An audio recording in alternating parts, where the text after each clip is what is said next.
I disagree. This law could help many people. Also, it has medical benefits like to catch a killer based on his genetic signatures.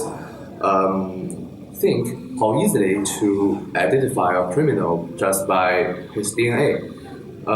This technique will reduce crimes. That's ridiculous. You all know what this is, right? Mr. Skeeman owns an insurance business. Think how much money he stands to make if he can tell that some poor sap has, I don't know, a higher chance of getting dementia.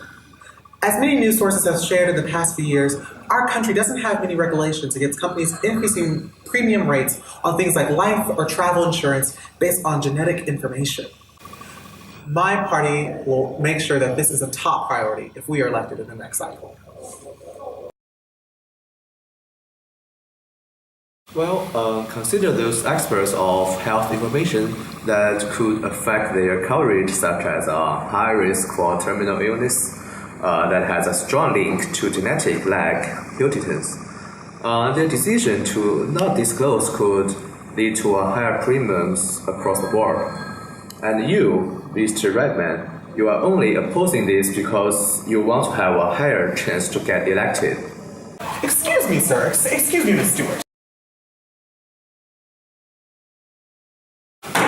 Do you really honestly think, how could you ethically tell me that there is nothing that the government should not be in charge of this? I just cannot tell you. The insurance companies, are you sure?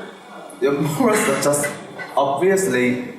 What? My morals? Yeah. My morals? Do you really, what about your ethics? How could you be telling me that I'm campaigning here at this debate? No, I'm obviously just trying to get across my party's great, good-natured, census-grounded foundation.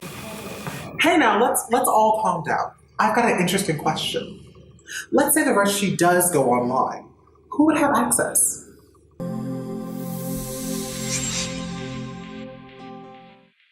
It should be limited to law enforcement only.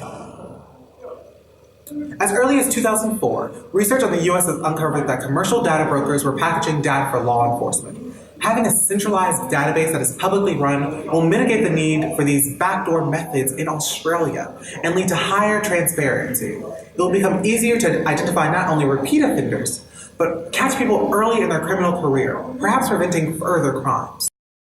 Oh, come on.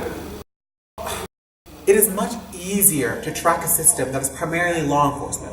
One of the primary problems with my health record is that it does not tell you who specifically is accessing your data, only the organizations that do.